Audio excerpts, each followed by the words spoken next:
उत्तर प्रदेश की राजधानी लखनऊ में बुलडोजर एक्शन और तेज होगा। अकबर नगर के बाद अब अबरार नगर में कुकरेल नदी के किनारे 500 घर तोड़े जाएंगे।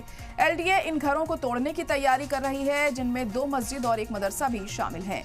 तो बुलडोजर कार्रवाई लगातार जारी है। अवैध निर्माण को रोकने के लिए ये अहम कदम यहां पर उठाए जा रहे हैं। उत्तर प्रदेश की राजधानी लखनऊ में बुलडोजर एक्शन अब और तेज होता हुआ नजर आ रहा है। अकबर नगर के बाद अब अबरार नगर में कुकरेल नदी के किनारे 500 घर तोड़े जाएंगे। एलडीए इन घरों को तोड़ने की तैयारी कर रहा है, जिनमें 2 मस्जिद और 1 मदरसा भी शामिल हैं। इससे पहले अकबर नगर में हमने देखा था किस तरीके से तमाम घरों को तोड़ा गया था। यहाँ पर लोगों में खासा गुस्सा भी देखने को मिला था, क्योंकि सालों साल से लोग वहां पर रह रहे थे और ये कहकर इन घरों को तोड़ा गया था कि ये अवैध तरीके से बनाए गए हैं। और अब अबरार नगर में भी इसी तरह की कार्रवाई की फिराक में है एलडीए, और एलडीए की तरफ से यहाँ बुलडोजर कार्रवाई की जाएगी। नदी के किनारे बने 500 घरों को तोड़ा जाएगा। एलडीए इन घरों को तोड़ने की तैयारी कर रहा है, जिनमें 2 मस्जिदें भी शामिल हैं और 1 मदरसा भी इसमें शामिल है।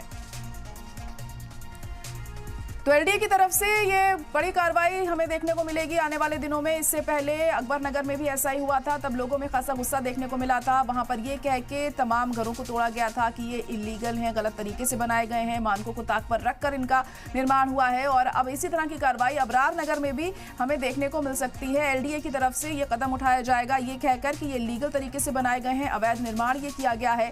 हालांकि लोगों में खासा गुस्सा उस दौरान हमें देखने को मिलता है जब इस तरह की कार्रवाई होती है।